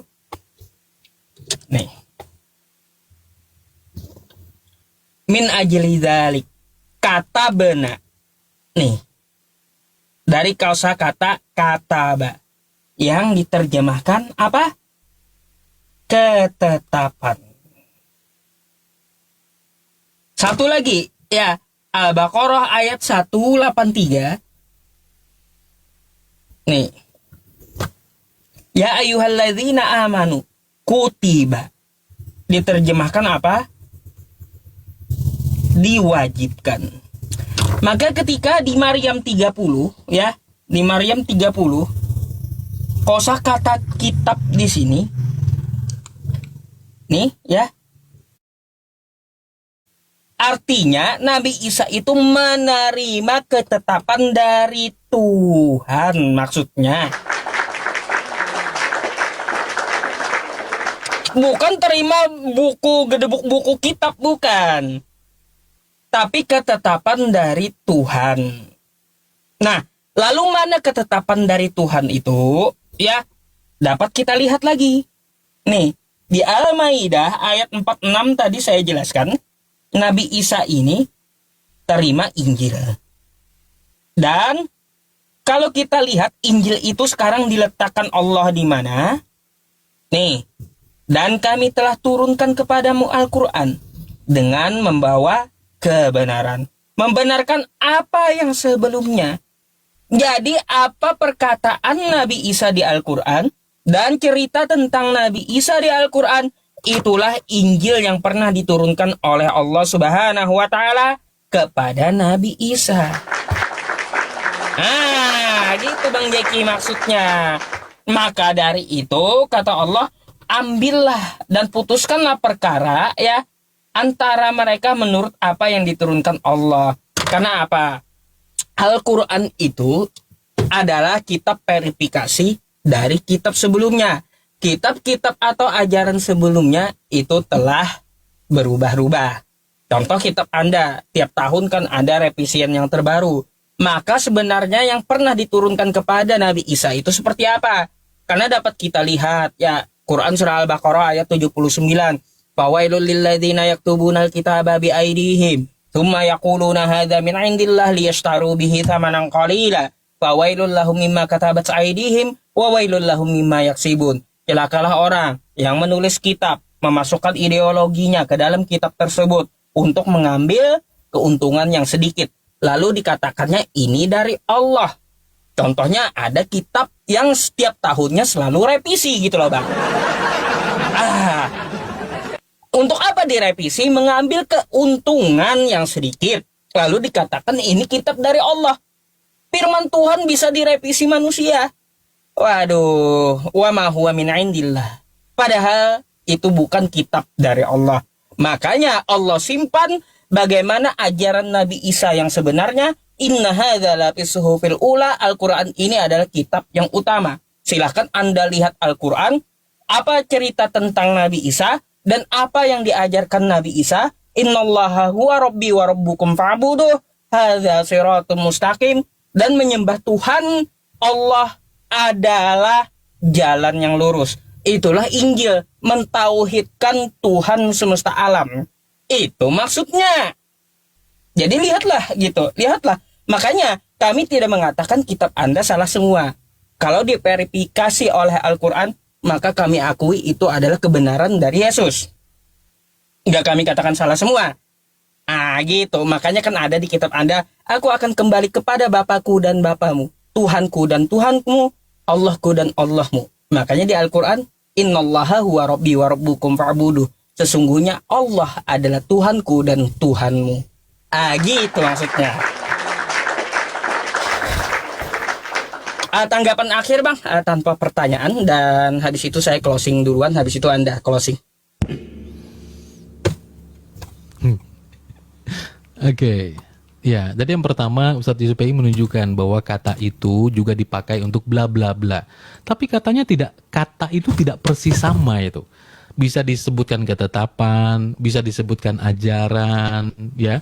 Tetapi kata bah itu tadi yang kita mau persis sama. Itu kan tadi yang Ustadz Yusuf PI sampaikan itu, ya, itu dengan ayat atau dengan kalimat dalam bahasa Latin yang saya baca ya, itu beda banget tuh. Ya, beda sekali. Nah, maka kata kitabah itu tadi, saya kira penafsir itu bukan orang yang nggak belajar, ya, atau penterjemah itu bukan orang yang nggak belajar. Mereka semua, baik di dalam versi terjemahan yang lain misalnya, itu mengatakan makanya diterjemahkan Alkitab, gitu loh. Terjemahannya jadinya Alkitab dalam kurung Injil, gitu loh. Nah, maka kalau tadi menyampaikan referensi beberapa ayat-ayat itu tadi, kalau itu juga benar, kenapa tidak pakai itu? Ya, sehingga Ustadz Yusuf PI harus kemudian mencari referensi lain dan juga terjemahannya tetap juga Alkitab gitu loh. Ya, di Alkitab. Dan kemudian kalau kita melihat di dalam tafsir-tafsirnya, semuanya menjelaskan kitab. Ya, tafsir Al-Muyassar Kementerian Agama Saudi Arabia misalnya memberiku kitab, yaitu kitab Injil dikatakan. Ya, dan masih banyak lagi teman-teman sekalian. Nah, kemudian teman-teman sekalian ya, tadi juga ini sudah tanggapan akhir ya mengenai pernyataan-pernyataan Ustadz Yusuf PI gitu kan. Nah, karena berbicara tentang Tuhan Yesus tadi, saya hanya mau menyampaikan bahwa tidak ada alasan bagi kita ya untuk tidak percaya kepada Injil, teman-teman sekalian. Tidak ada alasan. Ustadz Yusuf PI mengatakan bahwa Al-Quran membenarkan kitab-kitab terdahulu. Apakah hari ini ungkapan teman-teman itu membenarkan kitab-kitab terdahulu atau menyala-nyalai kitab-kitab terdahulu? Ya, nah kenapa? Kalau teman-teman kita mau meletakkan itu ya kepada sesuatu yang sangat logis, kita mau menyatakan sesuatu itu saya yang membenarkannya, yang dibenarkan itu mana barangnya? Bagaimana mungkin kita meletakkan kitab sucinya Ustadz Yusuf PI yang ibaratnya dari sisi waktu itu jauh lebih modern? Kalau tadi dikatakan revisi supaya tidak salah, yang direvisi revisi terjemahan. By the way, ya Quran Kemenak itu puluhan kali revisinya terjemahannya direvisi. Kalau teman-teman bisa bahasa Injil, bisa bahasa Yunani, bisa bahasa Arab, bisa bahasa Ibrani, ya monggo aja baca. Tapi jangan sampai tidak mengerti maknanya, itu tidak jadi apa-apa itu dalam iman Kristen. Kalau kita komat kamit atau kita ngomong bahasa aslinya bagus lantunannya, kita tidak tahu artinya, masuk dalam neraka. Kalau kita tidak mengerti Yesus Kristus adalah kebenaran di dalam Injil itu. Nah, itulah sebabnya teman-teman sekalian bahwa kita sebagai orang Kristen tuh sangat bersyukur sekali. Di dalam Lukas pasal 24, Tuhan Yesus menyebut 3 kitab. Yaitu Yesus berkata, semua yang tertulis tentang aku dalam kitab Taurat Musa, kitab para nabi, Mazmur Daud harus digenapi. Itu kata Tuhan Yesus. Ya, nah tetapi kalau kita melihat misalnya kitab menyatakan bahwa ada nama nabinya Ustadz Yusuf PI yang disebutkan di dalam Taurat dan Injil. Itu disebutkan ada nabi yang ummi yang namanya disebutkan tertulis dalam kitab mereka yaitu Taurat dan Injil, sampai detik ini itu tidak pernah ada. Itu mungkin tema yang lain ya, tapi itu pernyataan saya hari ini menyatakan bahwa memang tidak ada. Gitu loh. Nah, maka kalau tadi kita berbicara tentang kitab dan mengatakan dituliskan dan revisi, yang pertama itu yang direvisi adalah revisi terjemahan, dan juga kitab suci dalam konteks Kemenak Quran juga revisi terjemahan bahkan puluhan kali ya teman-teman, dan itu bukan ada masalah tuh. Kami orang Kristen tidak teriak-teriak, wow, mosok direvisi. Kami tahu yang direvisi itu terjemahan, ya, karena itu tidak masalah gitu teman-teman sekalian. Yang tidak boleh merubah makna itu yang tadinya Yesus disalib jadi tidak disalib. Nah, itu perbedaan sangat artinya dan maknanya juga sekaligus berubah, ya. Nah, itu dia teman-teman sekalian ya, dan teman-teman yang juga mendengarkan jawaban Ustadz Yusuf PI dan saya juga, ya. Sekali lagi saya katakan tidak ada alasan bagi kita untuk tidak percaya kepada kitab Injil, kepada orang-orang yang hidup sezaman dengan Tuhan Yesus. Rasul-rasulnya ada 12. Orang-orang yang percaya kepada Tuhan Yesus, bahkan pasca Tuhan Yesus naik ke sorga, itu bertambah teman-teman sekalian. Di dalam Kisah Para Rasul pasal yang kedua, bahkan bertambah 3.000 jiwa. Banyak hal yang dituliskan oleh rasul-rasul dan yang mereka jelaskan, mereka terangkan. Itu sangat amat ya teman-teman, sangat amat membuat kita tahu bahwa ajaran itu teman-teman yang datang daripada sorga itu adalah ajaran yang benar. Dan Roh Kudus mengilhamkan kepada semua mereka untuk boleh percaya kepada Injil. Seperti itu.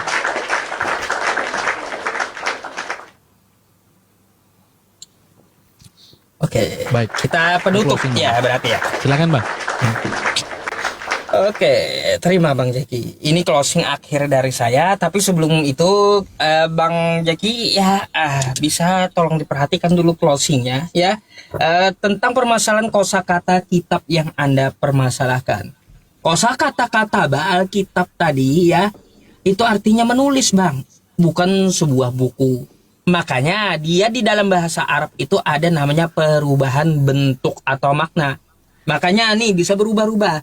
Kataba yaktubu kitabatan fahuwa katibun wa dzaka maktubun uktub la taktub maktabun miktabun. Nah, jadi seperti itu. Jadi ada kosakata kataba yang dipakai kepada Nabi Isa tadi itu artinya menulis. Apa yang dituliskan? Yang dituliskan itu adalah ketetapan dari Tuhan.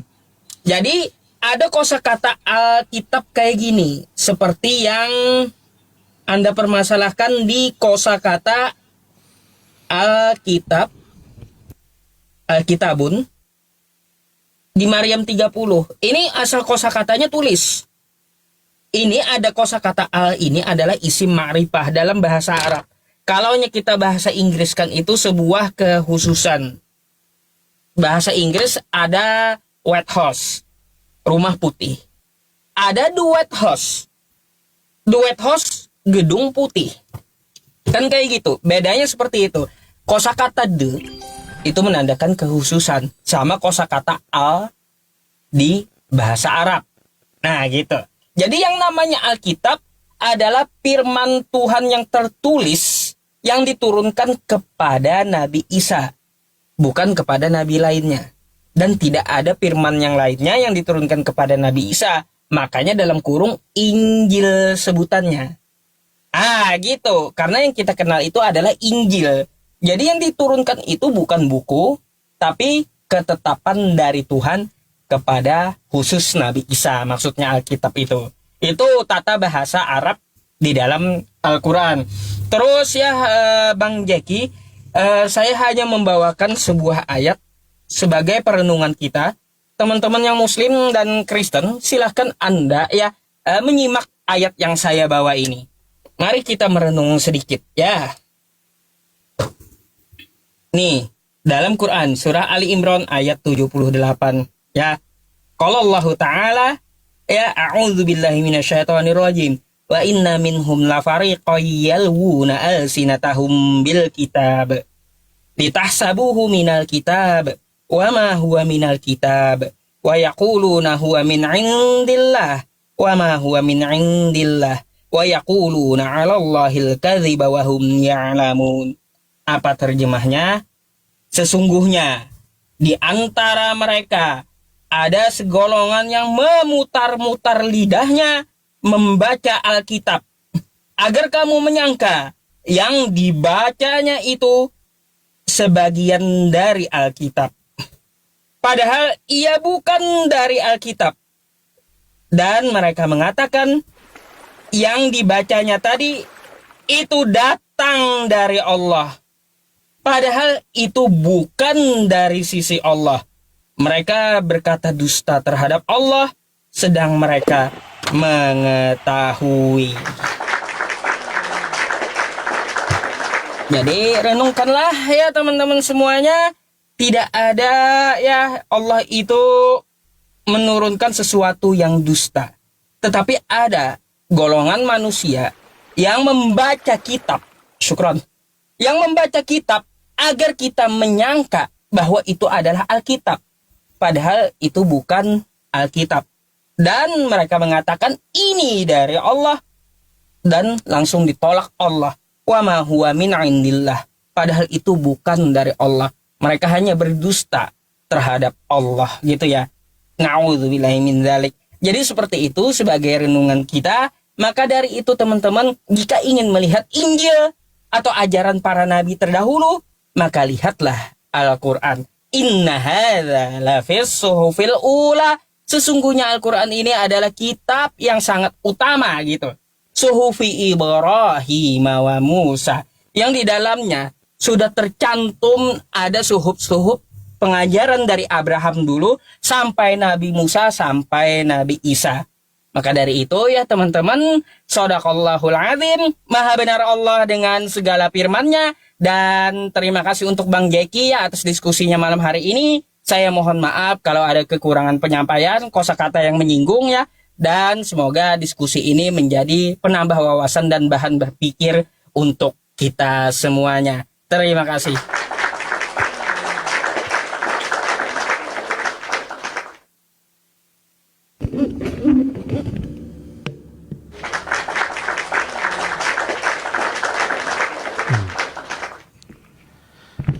Oke.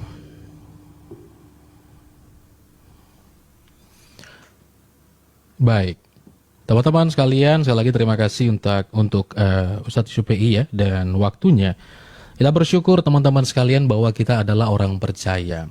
Yang dimana bahwa kita percaya Tuhan itu setia kepada firman-Nya. Dan apa yang difirmankannya itu pasti terjadi.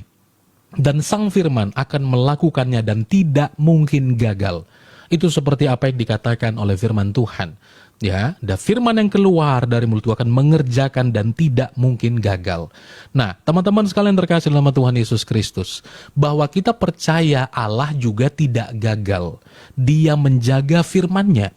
Jadi orang Kristen, kita sebagai orang percaya, kita tidak boleh percaya kepada sesuatu yang dipaksa untuk meyakininya, tetapi kita tidak memilikinya.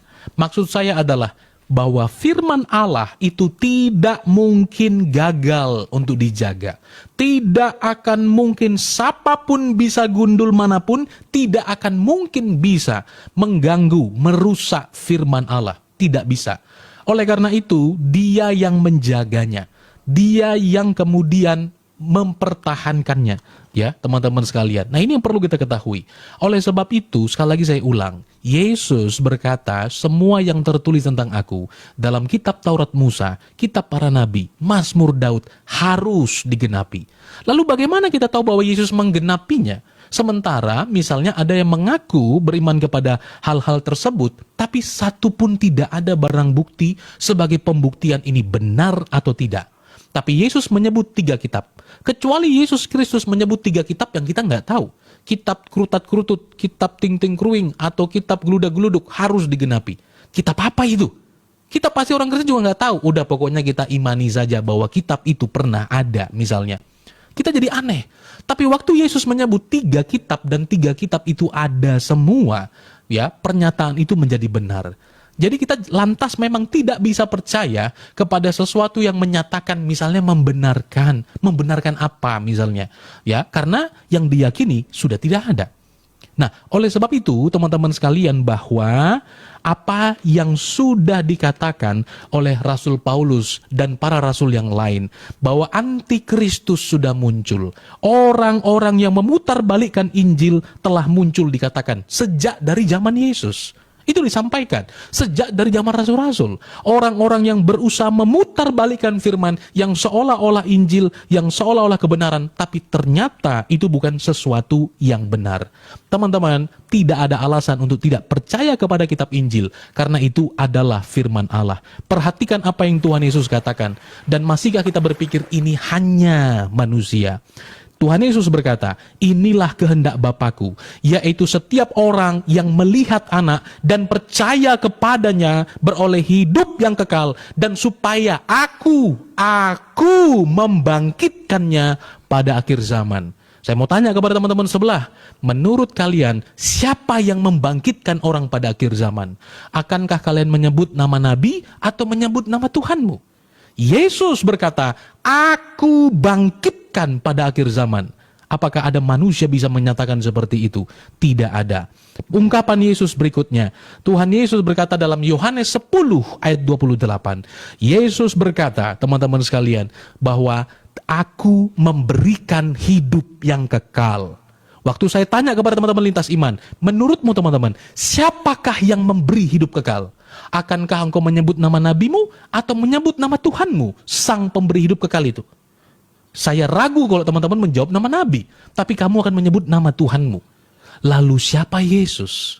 Ketika dia berkata, aku memberikan hidup yang kekal kepada mereka, dan mereka pasti tidak akan binasa.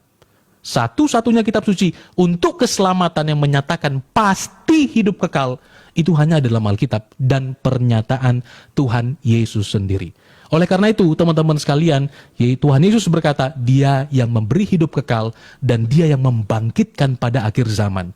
Dan ungkapan terakhir daripada Tuhan Yesus dikatakan, bahwa kalau kamu tidak percaya, akulah dia, kamu mati dalam dosamu. Itu yang dikatakan oleh Tuhan Yesus.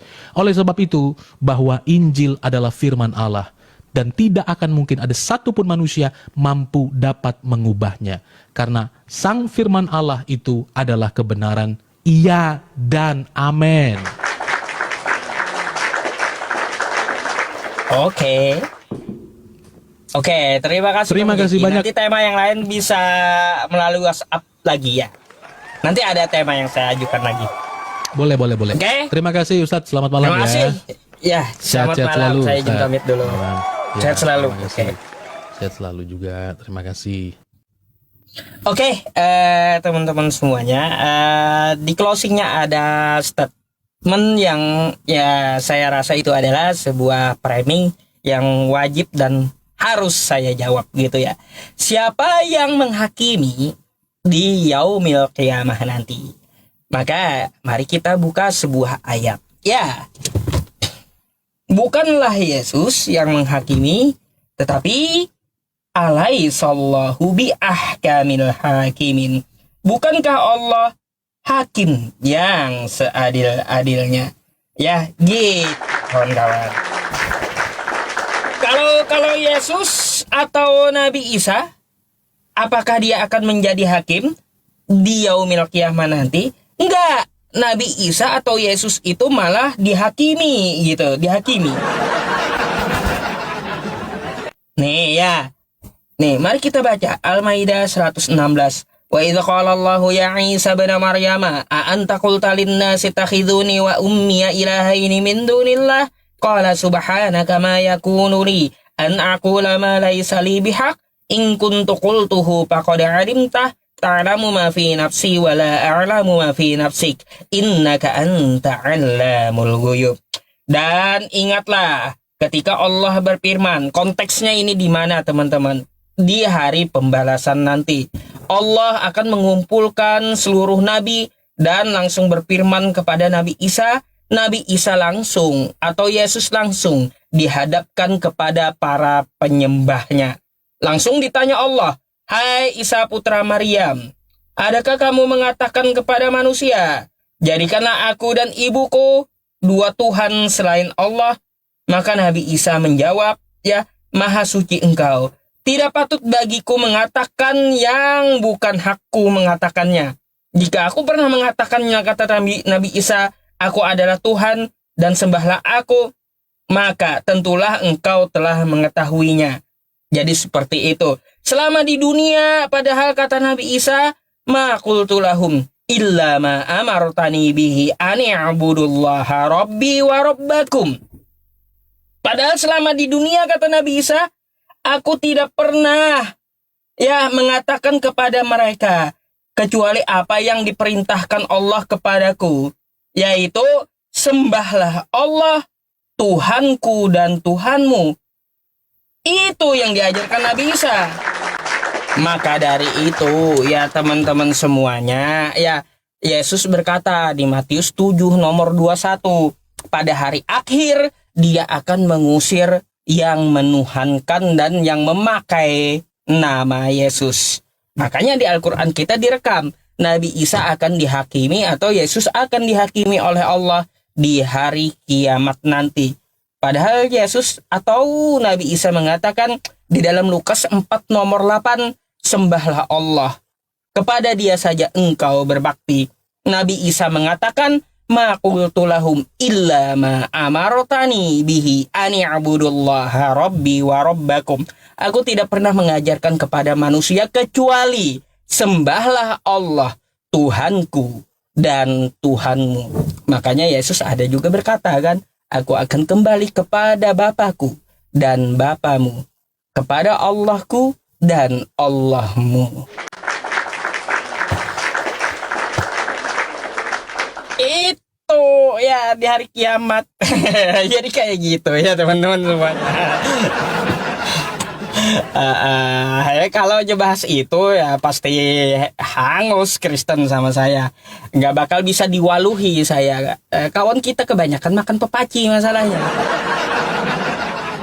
Makanya ya teman-teman, maha benar Allah dengan segala firman-Nya. Sebelum kita menaikkan Kristen yang random, ya teman-teman semuanya, teman-teman, saya mengajak teman untuk beramal jariah dulu ya. Saya ada permintaan dari 4 ponpes di Aceh yang terkena banjir. Dan itu dananya teman-teman lebih dari 50 juta. Nah gitu. Kita memberikan mushaf Al-Quran kepada adik-adik kita yang di Aceh ya, yang belajar Al-Quran, yang mana mereka mushafnya itu terkena banjir yang kemarin ya, sehingga mereka tidak dapat belajar. Dan mereka mengajukan kepada saya pengajuan kitab Al-Quran dan kitab para ulama. Jadi teman-teman semuanya, seperti biasanya saya mengajak Anda untuk beramal jariah, mungkin untuk Anda sendiri ya, ataupun untuk orang tua Anda. Silakan ya teman-teman, mungkin Anda bisa membantu sedikit dari mereka gitu melalui yayasan yang saya bangun gitu ya, melalui Yayasan Iman. Ini kode QRIS-nya ya. Silakan Anda screenshot dulu ya kawan-kawan semuanya kode QRIS-nya. Dan ini adalah nomor dari konfirmasinya ya. Nomor konfirmasinya ke sini 0811 5000 150. Salah. Ntar teman-teman ya. Nih. Nah, dan ini nomor rekeningnya. Jika melalui nomor rekening ya, di Bank Syariah 733-920-7757 atas nama Yayasan Insan Madani Andalan Nusantara. Ini adalah yayasan yang saya bangun ya teman-teman semuanya. Nih. Oke. Oh, ini nomor rekeningnya sekali lagi. Teman-teman semuanya, kemarin kita sudah menyalurkan sekitar 10.750.000 rupiah untuk satu ponpes ya, yang mana mereka memerlukan Al-Quran dan kitab para ulama untuk belajar di sana gitu.